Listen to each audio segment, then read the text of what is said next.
Welcome to White Coat Black Sheep, where science gets curious and dogma gets uncomfortable. I'm your host, Dr. Civelli. Today we talk physiology, evidence, and real-world medicine, plus the questions you're not supposed to ask but probably should. If you care about health and think there's a better way, welcome to the show.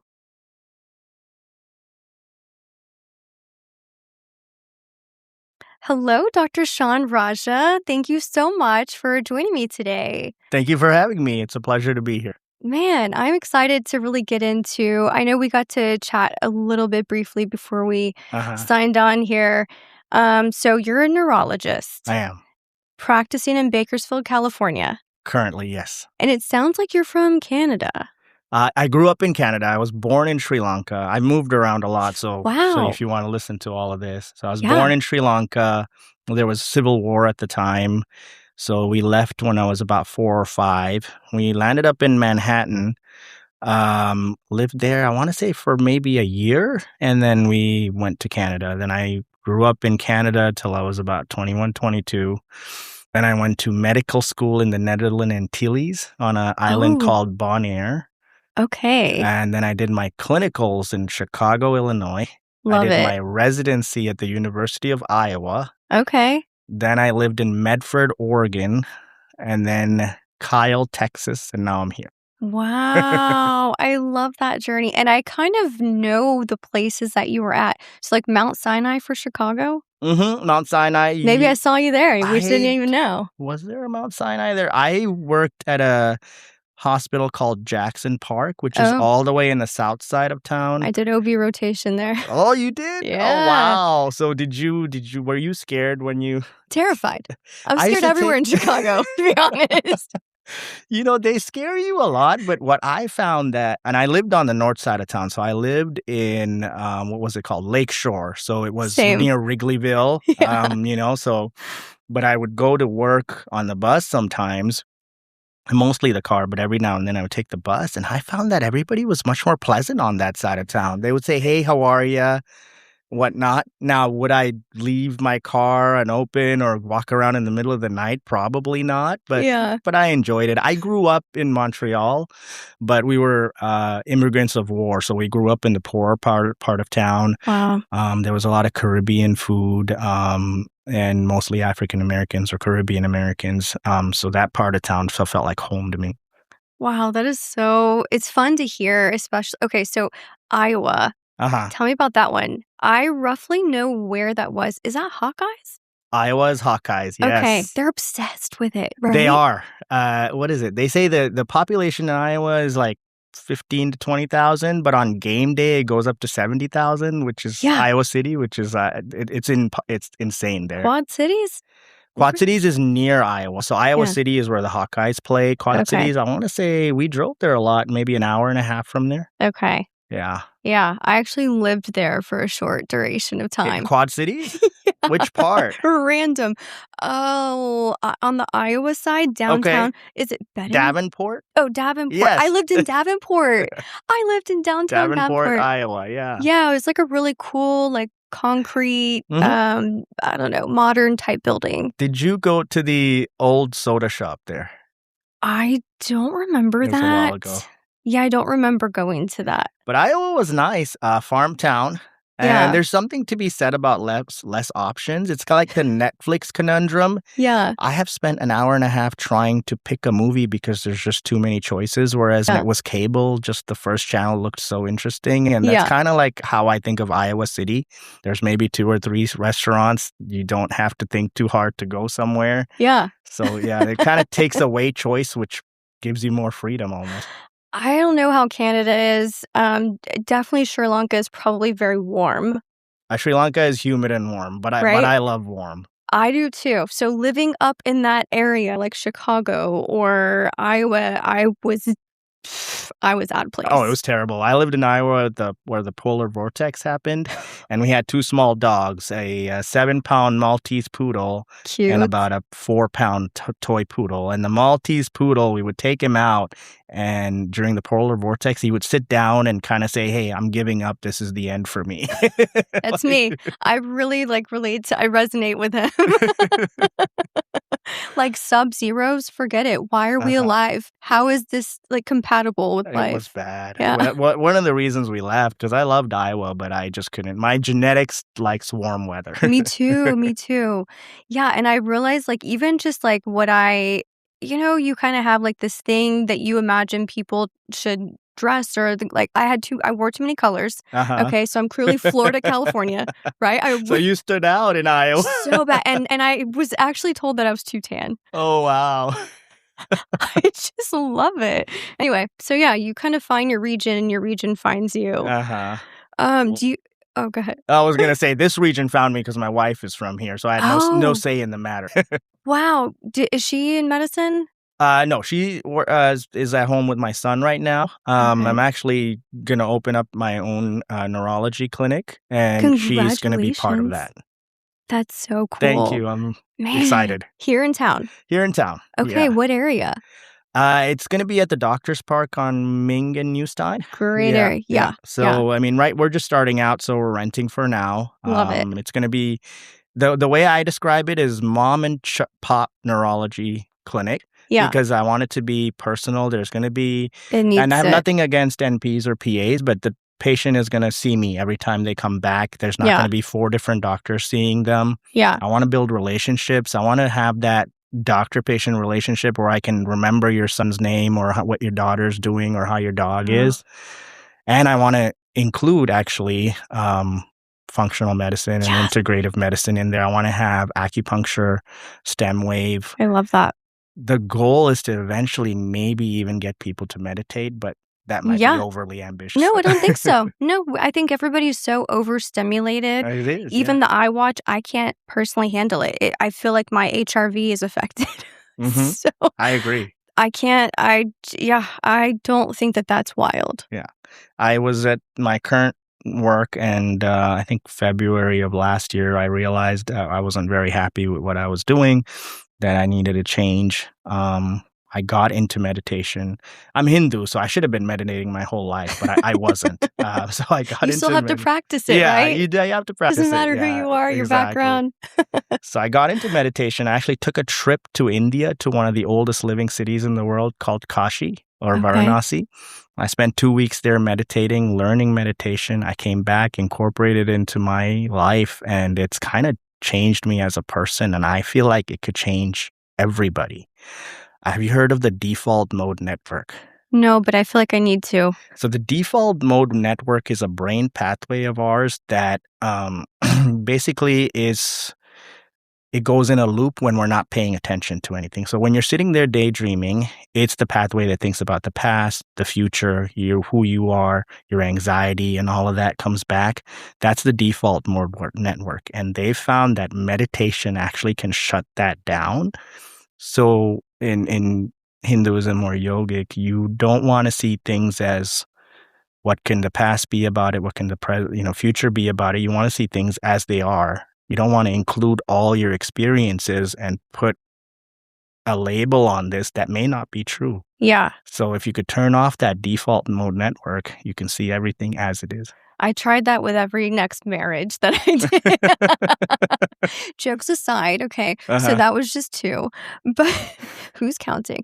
But yeah, no, it really is important, right, to have a fresh start, but then still somehow learn from your past mistakes. Yes, so you absolutely. Don't create the same patterns. Yes, you've learned what you need to learn. Yeah. But at the same time, when you sit there daydreaming, I mean, if you go back in these loops of anxiety, fear, you're never going to experience anything new. Yeah. And those are the things that you kind of need to turn off. I mean, look at me, for example. I don't know that a year ago I would have had the courage to open up my own clinic. I still don't know that I know everything about opening up a clinic. I didn't know that you had to get a DBA. I learned that. Disgusting. It's called what's it called? Doing business. Business as, yeah. And I had to go there about 6 times to try to get this DBA license because I sent my wife and that wasn't enough. Then they needed me to sign something. I love it. Then I went there and they're like, oh, but your wife started the process. So now you need to have her come back or you need to do it a separate way. It was, So there's so many things that I'm learning, but I'm happy. I'm very happy to where this is headed. And I get to work with my wife who, when you have kids and you have a career, it's like you almost never see each other. So I'm excited about that too. I love this. Okay. So I'm excited to see in 6 months, how everything's going. It's hard, it right? Is hard, yeah. But everything is hard. Mm-hmm. If you didn't do this, it would be hard. If you are doing it, it's you're just choosing which hard am I going to go with? Right or left? It's so we have a word for it in Hinduism called swadharma. It's your true calling. And it doesn't mean just because you like to play the guitar, that's your true calling. Not everybody's going to be Led Zeppelin, but your true calling has to get you up in the morning, motivate you, and it has to change you as a person. And I found finally, after meditation, that every time I see a dementia patient or every time I see a patient with a disability, it kind of reminds me of my own dad who has dementia or a friend of mine that passed away from a disability. And it's changing me because I'm kind of connecting with them and I'm vested in how well they do. And that, as physicians, we kind of get thrown into this cogwheel of the machine and we forget that aspect. I'm happy that I got that back. That's awesome. And I think it's really special to hear that you're not numb to it. Yes. You can turn off and be blind to suffering. Mm-hmm. And I don't ever want to be there. No.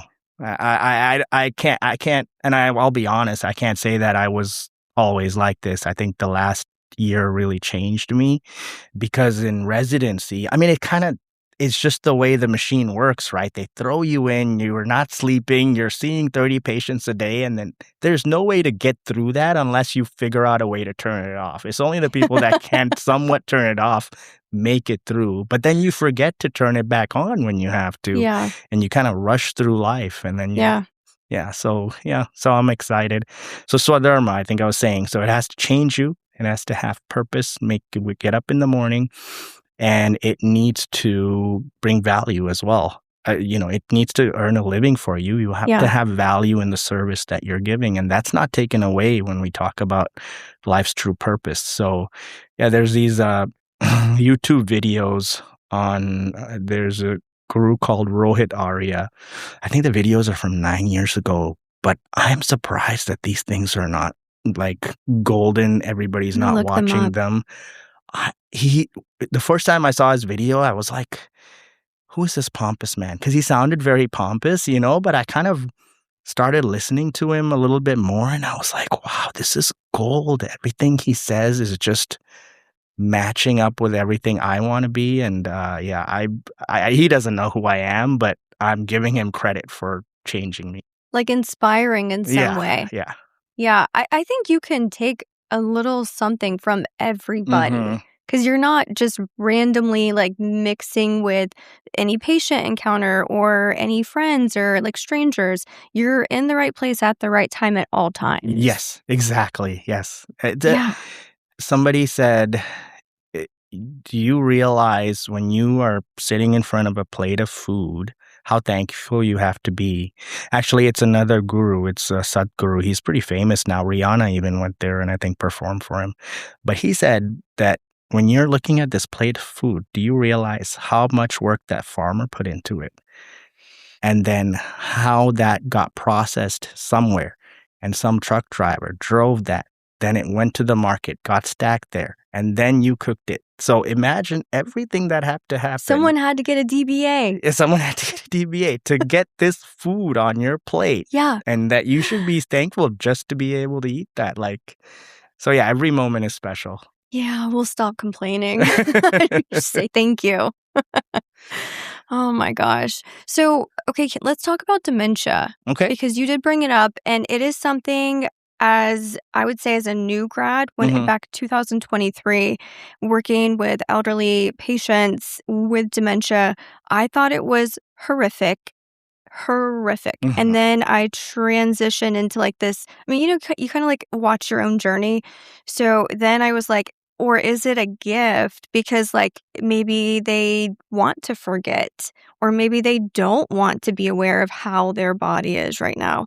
And so now that I'm here, I'm just like, I don't think I've made a decision. I don't want to wish it on myself, and I don't want to even imagine having it. But in the same time, for some people, it does almost look like it is a good thing. I think it depends on the type of life you lived. Yeah. One thing, okay, I'll say this. Me and my father don't have a good relationship. He was an alcoholic, which is why he has dementia now. So that being said, I'll see him now. He's kind of oblivious. He thinks he's fine. He thinks he's healthier than everybody around him. But every now and then I'll kind of see him staring off into space, and I'll think, is he wondering, what he's forgetting? Yeah, so that's exactly what I'm talking about, right? Like the bad memories. Yeah. Or like, is there any like reflection in there? I don't know. I think that's a question that science hasn't answered yet. Yeah. And then, with all the advances in quantum physics that we're making, with consciousness, and hopefully one day we can answer it. Yeah, like maybe a body scan. To tell if he is remembering certain things. I mean, I guess you could do a functional MRI. You can see what parts of the brain are lighting up. But even then, is it what specific memory? I don't think we'll ever know unless they're able to tell us. The other part of that equation is a lot of the Alzheimer's patients, at least language is one of the first things to go. So they even have a hard time explaining it in words. My family does have Alzheimer's. Okay. And I feel like it's more female than male. And it's scary to me. I am going to do the DNA testing for myself, right? Just to know. Because some things you can prevent now, especially I'm 42. I don't know your age, but I'm 42 actually. Oh. Turning 43 next month. Okay. 1983. Yeah. Yeah. Awesome. So, if there's some action, like maybe it's nutrition or maybe it's something like an enzyme, like what can I do? Yes, there's, keeping up with your vitamin D levels, the omega-3s are important. But I mean, maybe I'm biased because I'm an exercise enthusiast, but a lot of the studies show that physical activity is more important than anything else. If you can have a good physical activity routine, I think that goes a long way. That goes for both Alzheimer's and my Parkinson's patients. In my 14-year-ish career between the university and moving around, all the patients that do well are the ones that have been physically active, and especially Parkinson's patients. It's night and day. I have some jiu-jitsu guys, some gym guys that somehow feel like they're beating the disease because they're not progressing. That being said, you should get checked also because the new medicines that are out now, and I'm not supporting Big Pharma, but the new medicines that are out now have shown promise in slowing down the progression. The 5-year data looks really good. Amazing. Yeah, so that's what I try to get all my patients on. I know they categorize as mild cognitive impairment versus moderate dementia versus severe dementia. And I don't like to follow test scores. So if I can talk to a patient and they still have activities that they like to do and they can hold a conversation, I'm going to try to get them on the medicine because that's important to be able to preserve that brain if they want to preserve the memories like you were saying before. Right? If they're good memories. Yeah. It's interesting. I have an aunt. Exercise has helped her. She was nonverbal. We did a few interesting therapies. I'll tell you about it later. But I feel like the exercise probably was the most profound. But then I also wonder, like, the environment, how much impact that has. Because if you're raised in, like, say, a very comfortable situation that you control everything, and then now you're older, you can't really speak for yourself. And I would say a lot of times, like, they're with a partner who maybe can take care of themselves, but not the actual person that has the cognitive dementia. Yeah. So, I just wonder, like, the impact of the caregiver, the environment, all of those things. It goes both ways because a lot of dementia patients towards when they progress, they're oblivious. It's the caregiver that takes the brunt end of that. Yeah. That being said, letting go of control is hard. I try my hardest to let my patients drive for as long as possible because I think independence is so important. The moment you take away independence, I feel like they decline fast. So if I can keep them driving, I usually do, with as long as they're safe. But that's where the frustration comes in. A lot of dementia patients will get angry, frustrated. And I think that, like you said, is the loss of independence. If you ask me what my biggest fear is, it's not death. It's loss of independence, having to depend on somebody else to do my activities of daily living, like feeding myself or washing myself. I think that's my biggest fear. You cannot perform your calling. You cannot create change or purpose. Right. I don't know what that would look like, but I know that it's super important to me now. It brought me to become a doctor because I tried to quit several times. I'm like, I don't, forget it. I don't need to be a doctor, because it's miserable. It's horrible process, all the exams, all like the cost. I'm the first doctor in my family. It is tremendous to make that leap. I am the first doctor in my family. My father, like I said, we were immigrants of war. My father was in engineering school before we left Sri Lanka. My mom was doing naturopathic medicine. But once we got to Montreal, they had to give that up. They had to work in factories pretty much most of their lives. My father retired as a pizza delivery man. My mom retired as a factory worker. So I am the first doctor in the family. That's huge. No pressure. Right. Oh my gosh. Did you have any interesting visa or no? Because were there visa issues like making that leap from a country of war into Canada into the States? No, we were refugees of war, and at that time they were welcoming us. So Canada was not a problem. And thankfully, because of my Canadian citizenship, getting to the U.S. was not a problem either. Good. Yeah, there's some crazy situations that I've come to learn just, being in medicine, and you hear your colleagues and where they're from and what kind of situations or paperwork they have to do. It's tough. And I see it both ways. I think when you're young, you say, well, everybody should be able to go wherever they want. And then you grow older and you have a kid and you're like, wait a minute, is that safe? So you kind of land somewhere in the middle where you say, well, there's two sides to every story. Yeah, no, definitely. So when it comes to Parkinson's, let's go back to that. Yes. You were mentioning medications. I see a lot of patients in that facility section, like skilled nursing, assisted living.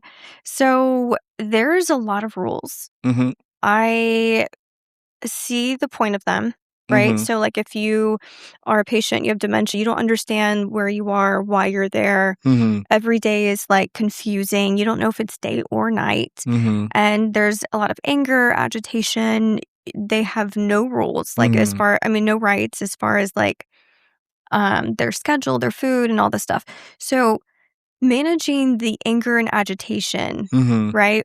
And the confused person or combative. There's this many medications that we can give them, but they're also falling and getting fractures. Right. It's horrible bad. and horrible. Yeah. I don't know the answer. I know we're not doing the Thorazine in the neck anymore. Okay, that's TV. Yeah. And we're not doing lobotomies anymore, thank God. Keep your brain. Yeah. But yeah, I don't know. That is a tough one. But so all the antipsychotics could make the Parkinson's worse, which then makes them more rigid. Unfortunately, we don't have anything else out there. So at some point, even I have to say, okay, well, they might need this. But I try to slow it down as much as I can. We have some new medications that came out that kind of help with the dementia agitation without causing the Parkinsonism, a few selected ones, but then you run into the insurance problem. Well, why haven't you tried A, B, C, and D? Oh my gosh. Well, because A, B, C, and D causes worsening of the Parkinson's. Well, you still need to try it. And then we're at their mercy. What are some symptoms that people would typically start to see? So if anybody's listening, what would you kind of pick up on? Parkinson's, you mean? Mm-hmm. Oh, a good neurologist can walk into the room and diagnose this. So you don't even usually need to touch the patient. But what I look for is decreased blink reflex. So they don't blink as much. They got this stare going on, and what we call masked faces or decreased facial expression. So they kind of look like they're just very serious all the time. They'll look rigid. There may or may not be a tremor. Tremor, I know, is very highly associated with Parkinson's, but that's not always the case. So I don't always look for a tremor. It's really the decreased blink reflex, the masked faces that you can tell as soon as you walk in. Okay. Now, there's some what we call non-motor symptoms in Parkinson's that starts. So Parkinson's doesn't start when we diagnose you. The degeneration of that dopaminergic pathway starts sooner. Mm-hmm. So some of the earlier non-motor symptoms are loss of sense of smell, constipation, vivid dreams where they punch or kick in their sleep. Wow. It's called REM behavior, sleep disorder. So those are some of the early symptoms. The handwriting is getting smaller. Now that's a motor symptom, but patients notice that. They're like, oh, I'm writing very small, or the handwriting is getting off. So those are things that I usually ask about as well. But that's mostly for curiosity, but you can tell as soon as you walk in. And now we have a scan called a DAT scan that's more readily available. So DAT? DAT. That checks to see if that that dopamine is decreased in the area where we would expect it to be decreased. I don't think I've heard of that. It's a brain scan? Mm-hmm. It's a kind of like a specialized CT scan. They give you a tagged dopamine so that it lights up, and then they check to see if it's in that area. This is a good thing. Yeah. Right? Yeah, it's been around for a while now. It was mostly used for research university purposes. Now it's readily available for anybody to use. The idea back then was that a good neurologist doesn't need the scan to diagnose Parkinson's. That's part A. So you diagnose this and then diagnose it. And the second part of it is you try to give them the medicine, the dopamine. If they're reactive to the dopamine, then you've essentially confirmed the diagnosis. So you didn't need the scan, but nowadays it's available and patients like to confirm it. Nobody wants to take your word for it, which is fine. I wouldn't either, probably. Yeah. Well, ChatGPT says. Yeah. Is this like I guess obviously you do like an MRI, all the other regular things first. What point would you step into that testing? That scan? I start with an MRI just because you want to rule out all the mimics or strokes or et cetera. And then once they come back for that return appointment, if the MRI doesn't show anything, then I would usually order it right away. Okay. Do you ever do any of those, the testing for Alzheimer's, like ApoE or any? We do that. I don't do it at the beginning because we have a PET scan now that confirms the diagnosis. Yeah. So I usually do the Apo testing if we're thinking about the infusion therapy, because that'll tell us the risk of bleeding with the infusion therapies, because those therapies come with a little risk of bleeding, and those are micro bleeds. Wow. So you may not feel it, which is why there's some serial MRIs to be done at the beginning to make sure we're not missing the micro bleeds. But the ApoE testing tells us if you're a high risk or a low risk. So that's when I do it. That's fantastic. Yeah. When you open your clinic, will you be taking insurance or? Yeah. I'm like I said, I'm new to this, so I contracted with a company that'll credential me for about 15 insurances, and then if there's some that come in that I'm like, oh, we can always add some more on. But yeah, I'm wanting to take all the insurances. Yeah. I wish that I was better at handling the process of insurance. I personally, I don't know. I feel like a slight meltdown. I do. I'm not going to sugarcoat it. Trying to get things approved, you mean? Yeah. When a form comes back to me and I'm like, no, it's like, I know. And then they want to do the peer-to-peer. Oh. And then the other person on the end of the line doesn't know anything about, dementia or neurology. Yeah. And you're trying to explain it to them. It's like giving a cat a bath. I just reject it. It's bad. But I think, I wasn't doing it where I'm at now because the policy was we just don't do peer-to-peer. It takes too long, I think. I might start doing it at my own practice because I'll probably have a bit more time to do it. I think it'll just be a case-by-case basis because a lot of the times when I used to work in Iowa or Oregon, if you just called at them and got angry for like a couple of minutes, they would say yes. That's wonderful. Yeah. Just twist their arm a little bit. A little bit, yeah. So...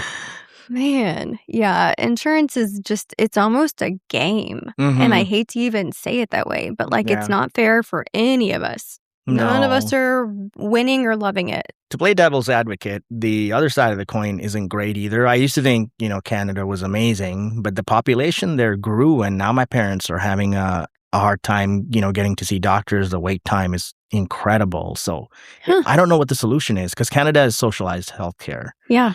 And here it's not. And neither of them are good. There's got to be some middle ground, but I'm not smart enough to come up with that. That's not my swadharma. It seems like there's space then for both. Yeah, maybe. Right? Like I don't know. We're not going to solve that today. No, probably not. I mean, there's people that have been trying for years and... Yeah. Yeah. Yeah, both are definitely complicated. But when it comes to like all these specialty tests, I mean, functional medicine, that's very much within what I do, like genomics. I think it is the future. It's your body's roadmap. And some of these tests that I like to, if the patient will allow it, it really shows you with different level of certainty. This is a tier 1 evidence-based recommendation. It gives you the action items. And if you follow these, here's the likelihood of it being effective. Okay. Or it'll tell you this is weak evidence for this. So you could try it, but it may not work. We're not sure. Do you have a hard time getting that testing approved? I don't even try. It's cash-based. It's cash-based. Gotcha. Yeah. On average, it's about $1,700. Oh, wow. Okay. So it is expensive.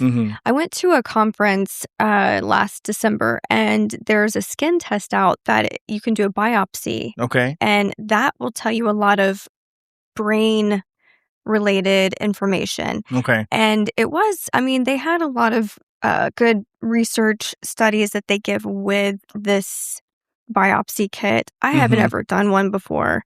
Is this something that you've ever heard of? I haven't heard of it. No, I'd have to look into it. But no, I have not heard of it. But I mean, there's definitely evidence for functional medicine and neurology, and so I'm sure that's valid. Yeah. Do you take melatonin?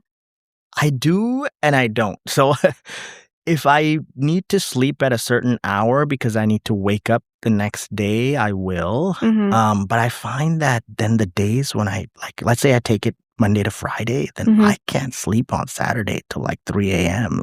My body gets so used to it.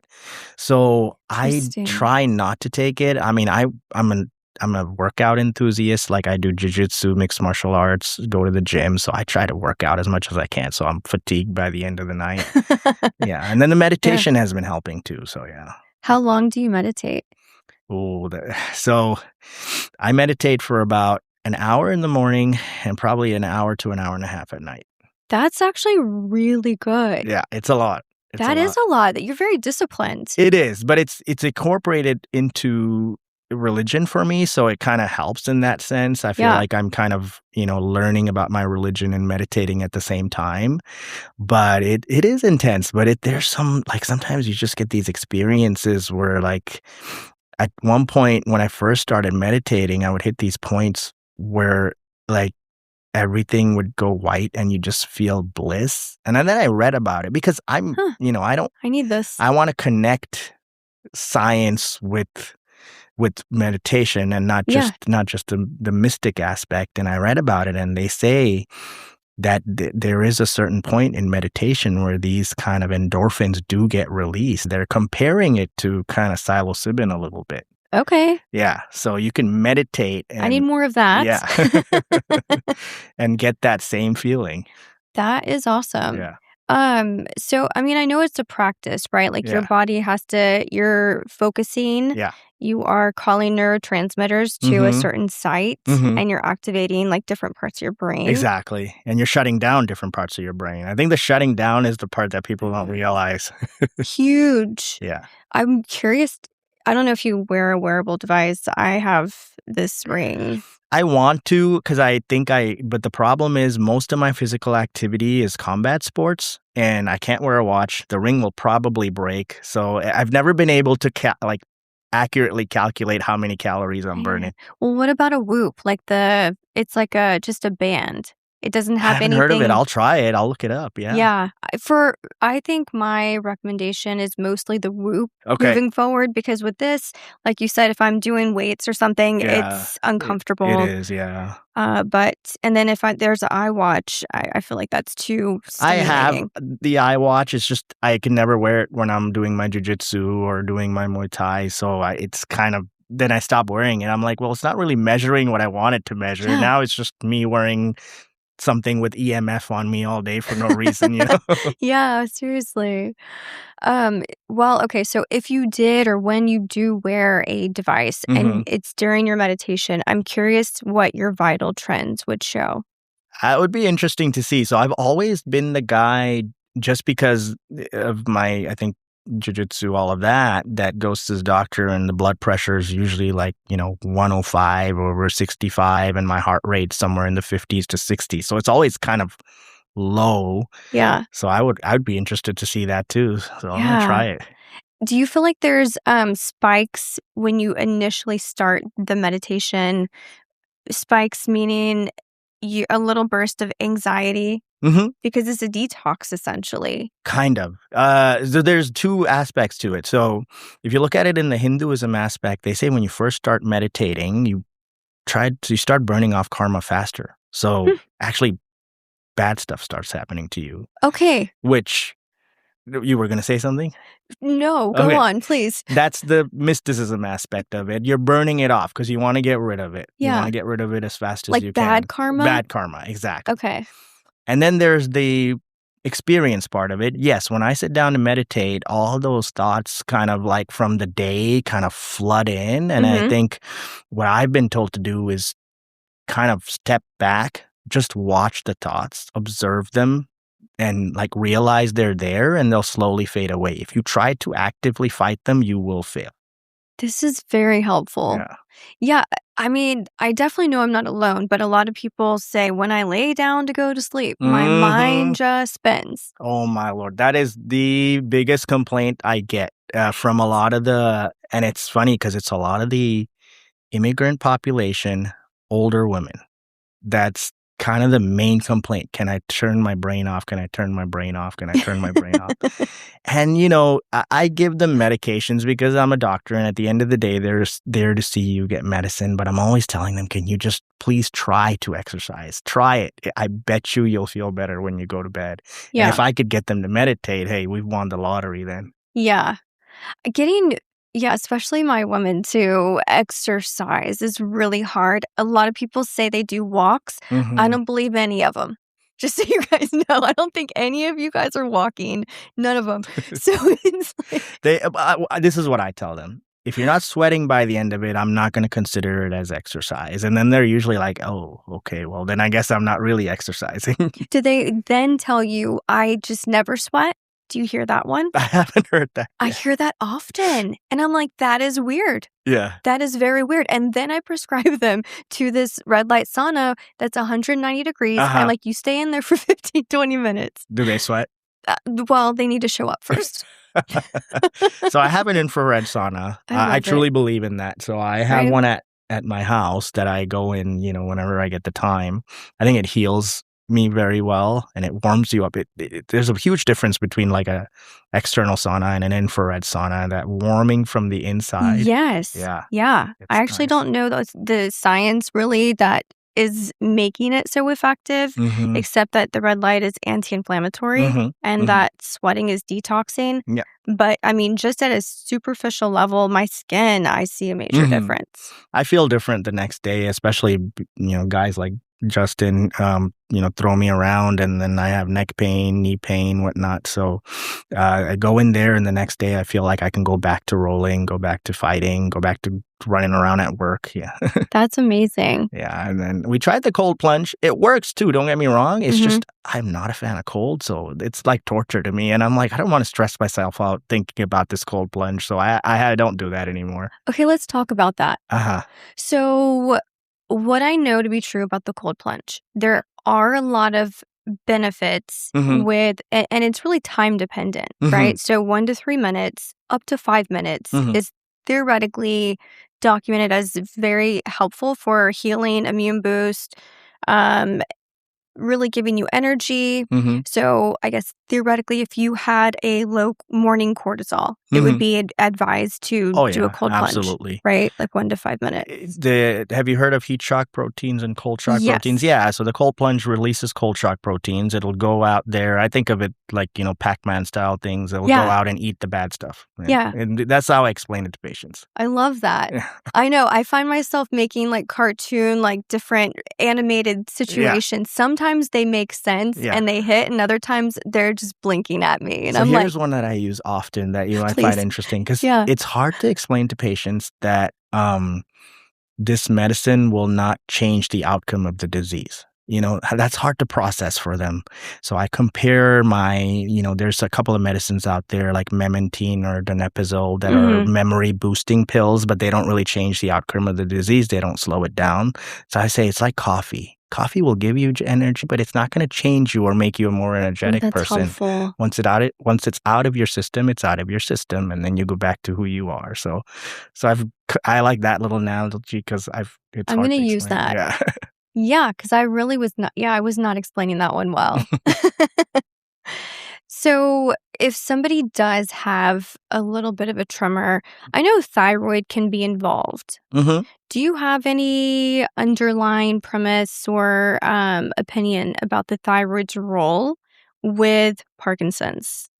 Ooh, I don't know that I've ever read into that. That would be interesting. I mean, hypothyroidism or hyperthyroidism can technically have some similar symptoms. So hyperthyroidism could cause that tremor, that kind of agitated feeling that the Parkinson's patients get. I don't know if you've heard this, but a lot of them will describe this like anxiety, increased anxiety and internal tremor. Yeah. So hyperthyroidism could certainly cause that. And then hypothyroidism can slow you down and, make you feel fatigued, which is also another complaint of Parkinson's patients. I'll have to look into that if there's ever been research to connect the two dots. If you take that one step further, I also think of that in the terms of the loop, the HPA, right? So if you're low in one area, like that's going to kick another, like the next level, right? To send a signal. So I think there's a lot of connected pieces of that whole circuit that we're not really. Oh, yeah. I mean, we've had research for years. We still don't know what all the triggers for turning on Parkinson's in a patient is. Yeah. We know it's associated with, pesticides, we know head trauma, but we still don't know every detail of how this patient goes from here to Parkinson's. So yeah, thyroid might play a part. We still haven't figured it out yet. Yeah. Or sleep, right? The impact of poor sleep. How often do you hear, oh, I only sleep 4 hours a night. I feel great. I might have to hide my face on that one because I usually do. Well, sir, when's your body supposed to heal? How? I'm with you. I think sleep is important. I just haven't had the time. So I work, my 8 to 5. What? You have a job? Yeah, 8 to 5 job. Then I want to do my jujitsu. I want to spend time with my 5-year-old. I have 2 dogs. I have a blue heeler and like a pit bull mix. Fun mixture. So we usually take he's a black cur, I think is the other part of him. So I have to take them for their walk because they're both under 2. They're puppies and they're restless. So they need their outlet. And then a little bit of time with the wife, then my meditation, then whatever tasks. As a doctor, you're not done when you leave. No. There's like 50 forms to fill out. Oh, can you finish this mandatory compliance training? There's always something. That thing gets lost. If it's on my desk, it is lost. Nope. Didn't see it. So yeah, when do I sleep? Yeah, that's the problem. Man, gosh. Yeah, I love to do it all. I don't want to miss anything either. Yeah. So, and I don't have kids yet, so I don't know the answer. Well, the perfect life, I think, is balance between all of that, and that's what I'm hoping having my own practice will do, sharing time with my wife, finding balance for all of it, where we can not just kind of close our eyes and coast through life, but live it. Yeah. We've been in California for 2 years. We've not been to LA to actually look at LA. We've only been to the airport to pick up family members. I don't really know what there is to look at. I mean, I guess not. I don't know. I went to Santa Monica. I mean, I used to really enjoy going there, right? Like, it's kind of picturesque. Yeah. You've got the Ferris wheel. You have the pier. But then there's this guy who's on a megaphone yelling out his message. And I mean, it was the entire weekend. There was not, you would think that he would be arrested. He was not. It was horrible. So I'm like, well, that was a waste. So you heard him the whole time you were there. The whole time. Yeah. And then my perfect getaway isn't really the city. I was using that as an example. Like, if I could take my Blue Heeler and go for like a nice hike, I think that would be much better. Okay, that's pleasant. Yeah. We went to General Sherman, Big Sherman. Oh, yeah, the tree. But you have to park somewhere, then take a bus. We had our Blue Heeler. We had my 5-year-old who was not 5 yet. It was hot, and we were like, no, forget this. So we went past Big Sherman. We saw another big tree. We're like, this is Big Sherman for us today. I wasn't going to wait in that 1-hour line to take a... It was ridiculous. No, that's horrible. That is not relaxing. That's not what you go to the forest for. What about the redwoods? Did you make it to that? So we used to go to the redwoods a lot when we lived in Oregon. Okay. And I do miss it. I mean, I'm a big Star Wars fan. My poodle's name, he passed away now, was Anakin. So yeah, when we went to the redwoods and it reminded us of the movie, it was great. I love it. I feel like Carmel is pretty Carmel beautiful. Is nice, but expensive, but nice. Yeah, just don't look at the numbers. Yeah. Money's not real. Yeah. But that white sandy beach, you don't get that anywhere else on the coast. So Carmel is nice just for that. It was really windy when we went there, but it was... let me think. My favorite place along the coast would probably still be Oregon, because I think the Oregon coast is quieter and not as jam-packed. We went to a little town, I want to say, called Wheeler, Oregon, if I remember this correct. Sounds adorable. There's only one restaurant in that town. It was right on the coast, and the best fish tacos I've ever had in my life. Me and my wife talk about that all the time. That's awesome. It's a storybook town too, so there's some cliffs that go up, and we always say maybe we'll retire there and write books while we watch the rain on the ocean. I love that. Okay, that's romantic. Yeah. Super cute. They probably have Airbnbs that you could rent. I bet. Yeah. Okay, so that's living. I think living. That's beautiful. Yes. That's really just taking it in, enjoying the beauty of life. And we're not trained to do that. No, we don't have the time. Yeah. I mean, the Western life is different. I think we say we have all the luxuries, but we don't have the time to enjoy the luxuries. I don't know. I have this beautiful backyard. I think the people that owned it before us were a retired judge. We have a rose fountain. We have a natural pond. We have a koi pond. I don't know how much time I spend in it. I'm too busy working. I'll get to go out around when the sun goes down. By then, mosquitoes are killing me. And I'm let me go back inside. You're like, well, that was not lovely. Yeah. Man, yeah. Definitely after going through residency and everything leading up to that, I mean, you're just juggling, right? It's constant. It is. It's no time to put your head down. Yeah. So learning how to just be still, to manage all of this energy, it's hard. It is really hard. I'm trying to do that now. I don't sit still. I'm very fidgety. That's my baseline. I've always done that. So have you done any meditation on your own? No, I need to. I feel like this is something that I'm passionate about that I could hopefully in the future, impart on you. Please. No, okay. Like for my health and my longevity, I must learn this.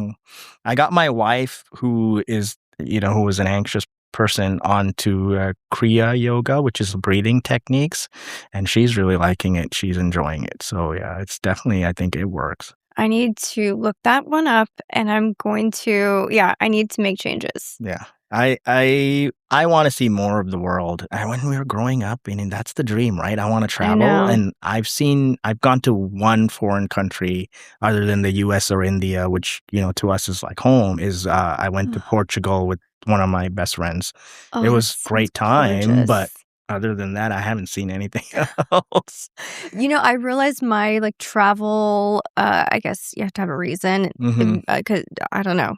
I don't know why I have to have a reason. I don't just do vacations. I do trips where I learn. It's a conference. Okay. So I find if you're doing a conference and it's way over there in a different country, I'm more likely to make it to that than the Marriott down the street.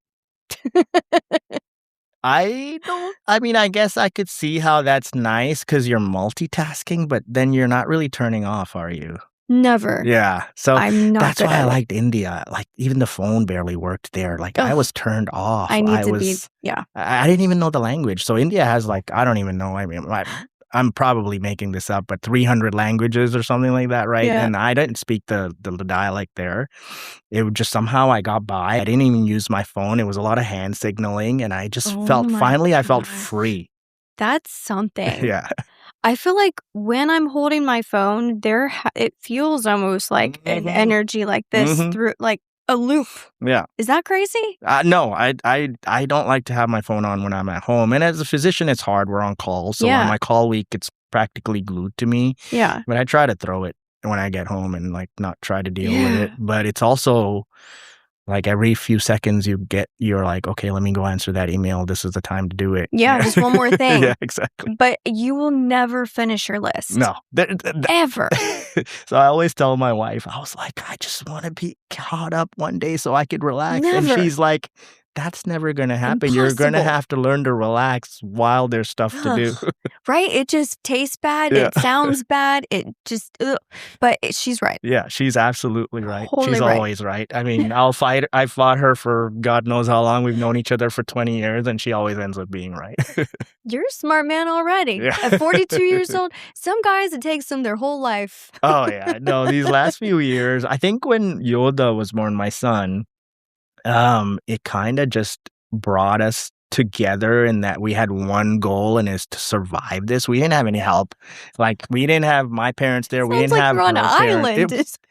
Kids are like that. Oh my Lord. Oh my God. Okay, I don't have kids yet. I will never pull the trigger. Just proceed. Okay, go ahead. Yeah, so we didn't have her parents. We didn't have my parents. I was working, and she was going to school at the time doing her master's, and we just somehow had to survive this period. Yeah. And that, I think, brought us closer and just kind of an understanding of each other. That's badass. Yeah. It's this isn't about love or feelings right now. We have to live through this. Yes, exactly right. Ooh, and my son is, I don't know, I've been around kids. Me and my younger brother are 14 years apart. So I've been around kids, and I've kind of helped raise my brother. But my son is probably the most stubborn kid I've ever seen. If you tell him the sky is blue, he'll fight you until you say the sky is red, and he'll, it's unbelievable. Depends on the time of the day. Maybe he is right if it is at sundown. Yeah. We named him Yoda, which in Sanskrit, which is our version of Latin, basically the oldest Indian language. Yeah. It means warrior, and my mother-in-law always jokes that, well, you named him Warrior. What did you expect? Maybe you should have named him Dawn or something. Something more soft. Yeah, exactly. Names have power. Absolutely. Oh my gosh. So what is your full name? My name is Sulagshan, my first name. My last name is Mahendrarajah. So Sulagshan, Su in Sanskrit, I think means more, and Lakshan means radiant. So my first name means more radiant. And Mahendrarajah is, Maha means great. Indra is the name of the king of the gods, and Raja means king. So I guess my last name means great king of gods or something like that. You cannot be a loser. You have to step it. Good thing that you're not, right? Yeah. Like, man, what a great name. I try. Yeah. Yeah. At what point did you start going with Shaun? You're like, these people can't. Oh, so as soon as we moved to Montreal, my first teacher there said, "Oh well, we're not going to pronounce this. We're going to call you Sulag." So the first part of my first name, Sulag. Man, how old were you? So 4? Grade 1, grade 2. Yeah. Yeah. So I was Sulag for a while. A lot of my Montreal friends know me as Sulag. Then I went into retail. Like I had a lot of jobs. Immigrants, not a lot of money. So I've worked every job you could think of. So I went into selling clothes. And I wanted to relate because I was working on commission and I wanted to relate to the customers and my name wasn't going to do it. That's when I went with Shaun. Then I went to residency and everybody always thought Shaun was easier. So yeah. You had to clean it up. Yeah. Oh my gosh. Shaun has a good meaning in our language too. I think it means shine or something like that, or sun or something. So you're still radiant. Yeah, still radiant. Yeah, that's cool. Yeah, mine means brave. Oh, I like that. Yeah. Valor. Oh, yeah. Yeah. Yeah. So that's Latin. Is it under the final background of that? I wish I knew as much as you about my name. So my middle name is Felice, which is from Malta. Okay. It's a common last name there. It's my grandma's middle name. Yeah. I mean, that's her last name. It's my middle name. And then Civelli. Okay. Is my last name. Malta is beautiful and It no is. extradition. I know this because of a USA show called White Collar I used to watch. Oh, good to know. Yeah, they have some interesting Bitcoin laws there now. Okay. It really, really upgraded their harbors. Oh, nice. I went there throughout different points of my life. Uh-huh. And I still have a lot of my family that's there. Oh, wow.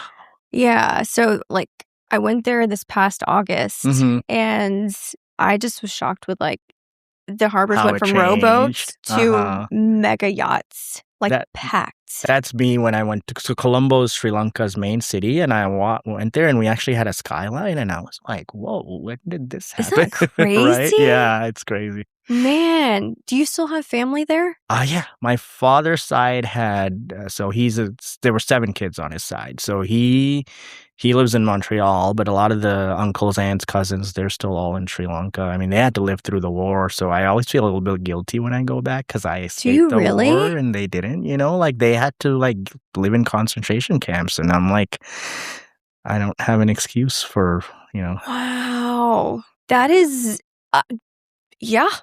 That is a good one. Yeah. I can't even imagine. I mean,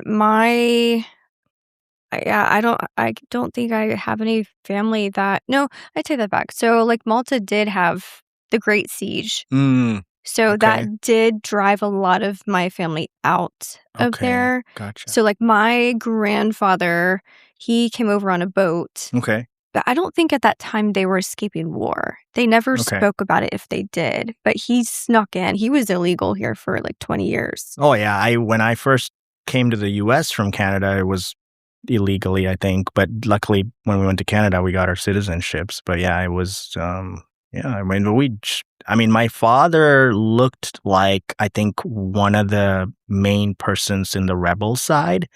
So before he left before us. So my father left and like we didn't have contact with him for about 4 years. Him and my mom weren't getting along at the time. So me and my mom actually grew up in a orphanage temple type place. So I grew up in a temple, which is where my faith got stronger, I assume. But anyways, so before he left, he got caught and tortured. And the story that he tells us is that he was tied upside down. Oh my goodness. And they put gasoline on like those those bags, those burlap bags. And then they put a rat in the bag and they tie it to your head. And the rat goes crazy from the gasoline smell and it starts trying to gnaw at you. Oh my goodness. It's crazy stuff. Like, it just makes I feel gratitude. Yeah. I just feel gratitude that I do not have to experience that. Yeah, absolutely. Gosh, that is, the things people live through. Yeah. It makes me feel weak. Yeah. It's crazy. I mean, nowhere near what my father lived through, but just like crossing the ocean, like getting there, living through, like in Montreal, like where we lived, I've had a few friends pass away from gang violence. So like I've seen some stuff too, and I'm just always like, I can't believe I got away and I'm here, like sitting here. Just my story of war-torn Sri Lanka to hear sometimes surprises me when I think about it. Oh my gosh. No, you feel guilt, which You is... do, yeah. Yeah, it's interesting. Survivor's guilt. Yeah, that's a real thing. Yeah. Or like the fact that your ability to earn income is now dramatically different. Yes, absolutely. Yeah, generational wealth is something of interest to me. Just breaking through. I feel like the middle class it sounds so, I don't know, like, why should I complain, right? I should, but I feel like no matter where you drop in at life, like, you're there, and it's your duty to do the very best, break through whatever barriers are given to you. Yeah, absolutely. Because you can and should. Yeah. Right? Fulfill your purpose. You don't want to be complacent. Yeah. No. So I believed in that too. I want to make for me, there's purpose. Like, I want my son to say, okay, well, I have that savings. Yeah. Now, what do I want to do? What is my purpose in life? Not, okay, well, this is what's going to make me money. Yes. Which take from... Exactly. Yeah. He can, I hope whatever he does makes him money, but I want him to find his true calling and not have to do 15 odd jobs, waiter, working at the bus stop and selling clothes as Shaun, to try to get through it. But that was your journey. Yeah, that was my journey. And it made me who I am. Totally. And you wouldn't be who you are without it. No, absolutely not. The first so I wouldn't even be a doctor. It wasn't for my first job. So my first job was in a factory called Pantorama. And the job I got was pushing a cart, and then they'd sold clothes. So you would take the clothes, it would be a sticker on it, and you put it in the box of the store it goes to, and then you would lift boxes too. So you worked 40 hours a week, and the pay at the time per hour was $5.90. Oh, that's beautiful. And you got a half an hour lunch. That was my first job at 16. I think my parents planned this because as soon as I was done that summer, I told myself there's no way this is what I'm going to do for the rest of my life. Like, I have to figure it out. Yeah, no, I mean, I think those are the moments that you really develop that thought. Yeah, absolutely. And that mission to change it. Yeah. Yeah, I worked at Applebee's. I was a hostess. And then I worked at a place that sold chicken wings. Okay. So I was a server. I've done telemed, or not telemed. Like, what is it? Like the call center. Oh, telemarketing. I did that too. I thought my soul, lost some credibility after I worked there. So it was bad. It's so bad. So bad. Selling stuff. I think we were selling those rolls that go in the receipt machine. Yeah. And I think you could get that for free from the bank. So I still remember it. The pit or whatever they say is, hey, we noticed that it's time for you to renew your, sale, and we're running a special, and it wasn't really a special. There's no special. I'm probably living some of that karma now. Let it go in the next session. Yeah, I think mine was a nonprofit. So, like, saving, I don't know, it was something related to kids. Okay. So, I mean, it's you do what you gotta do. Yeah, right? yeah. I only lasted at that job for 2 weeks. I felt so guilty that I wasn't selling. And at some point, I started pretending to have like a Texan accent just to get through the day. Oh, let's hear it. I'd be like, howdy, today is the day that we have a special going on. What do you think about it? It was a long time ago. It's probably better back then. Pretty good. But I would just try to make the day go by, and then they caught on to it because they would listen to some of your calls, and they called me in. They're like, yeah, this isn't going to work out. Really I was like, I know. We were about to split ways. Don't worry about it. Oh my gosh. I did radiology, so I was a tech first for about 10 years. Oh, okay. Yeah, MRI, CT, and I thought I wanted to be a radiologist. Okay. But then I was like, no, I have too much personality to be. Yeah, you would be in a dark room all day. No, that wouldn't work. Same with me. Like talking about the accent made me remember something. Did you know? So, and I know this for a fact that somebody that works for Dutch Bros told me they have to like initiate conversation with you. Have you ever driven through Dutch Bros? Yes, I have. You know what I'm talking about? I'm not going to name him. I don't want him to get caught for corporate you espionage. remember this person's name? Yeah. Well, yeah. I do jujitsu with him. So yeah. So he works at one of the Dutch bros, and he says they have to do it. So whenever I go through, I try to have fun with it. Like I'll come up with stories. They're like, "What are you up to today?" I'm gonna drive through because I've just given up on living in Bakersfield. I got my dog here. We're about to just drive, and the first place I want to stop, I'm gonna stop. Sometimes it's, hey, I just got my bounty hunter license today. I'm gonna get my first job. And it's always fun. It gives them something fun to think about. But if my wife is ever there, she'll call me out too. He's lying. Don't listen to him. I'm like, you just ruined his day. He was hearing a good story. Yeah. Yeah. And it's like, I wonder what his face actually looked like. Yeah, exactly. Because he's really like, is this for real? Exactly. So try it. You broke script. Now you're going to want to try it. Yeah, oh, for sure. Although I have to say, like, I'm not my best self going through, like, say, Starbucks. No, they try to do the conversation thing, and I want to just hit the roll the window. That used to be me, but now I try to make, I'm not proud of it. And there are days when I just don't feel like speaking, but my wife is always like, I'm so pleasant to everybody. Nobody wants to have a conversation with me. You're over there in your hoodie and everybody wants to tell you their life story. I'm like, I don't know. I don't know what to tell you. Right. That is so cute. That is just real life. Yeah, that's real life. I think they know that I don't really want to hear it and you're too eager for it. I was like, just tone it down. They could feel like the what is pick me vibes, exactly. Right? Yeah, I think the last person at Starbucks was like, "So, what's your favorite movie?" And I was like, "We don't need to. I'm good." Oh man, it's funny. But no, I try my best to connect with people now. I'm a little bit different with. I think Yoda, my son, really like kind of made me change a lot. So that's good. No, I have fun with it. Okay, but it's also you're gonna live longer like that. Mm-hmm. Yeah. Right? Like we know that to be true.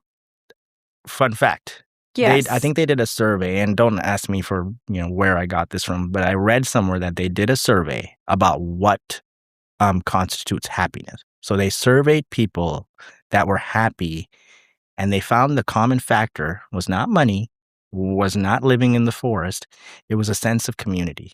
Huh. Sense of community is what makes you happy. So you have to have a cult. Something like kidding. that. Yeah. Probably why they're always smiling in a cult. They keep showing up. They're like, this is great. Yeah. You should. No, I think that is. Sense of community. Huh. Okay. Yeah, that makes sense. I mean, but yeah. Is it the connecting part? I think it's just connecting with people. Being, I think, selfless, right? If you have a sense of community, you're doing something for somebody without expecting anything in return sometimes. And all religions teach us that that's really the ultimate, right? Yeah. That makes you happy. Sometimes to just be able to help without any expectation. Okay, so on that, I was raised with that. Mm-hmm. And I didn't realize that it is a religious-based concept. It confuses people to be selfless. Mm. They're like, what do you want? I'm like, nothing. Right. Like, so it's almost fishy. Yeah. Right? But like it is genuine. In this day and age, it is fishy. Yeah. Yeah. And I'm like, why are you confused? Like, I know I'm selfless, but if you try to be selfless to me, I might not trust you. I mean, that's just the world we live in, right? I mean, it takes me a while to say that. Yeah. Yeah. So, I mean, yeah, it's not common, but it is a spiritual base. It is. Yeah. I think to help. Yeah. Well, it looks like we're getting the wrap up signal, but I definitely enjoyed having you on. Yeah, it was fun being here. Yeah, I'm excited for your practice. Thank you. I love what you're doing, and functional medicine, if you ever need that element in your practice and you want to collaborate, I would be honored to do definitely. And then we'll talk more about meditation. Yes, yes, absolutely. Thank you so much. Thank you so much for having me. It was very fun. Thank you guys for joining. Thank you, guys. Oh, that was great. Great job. I let it go another 20 to 15 minutes because it was so good. I didn't realize.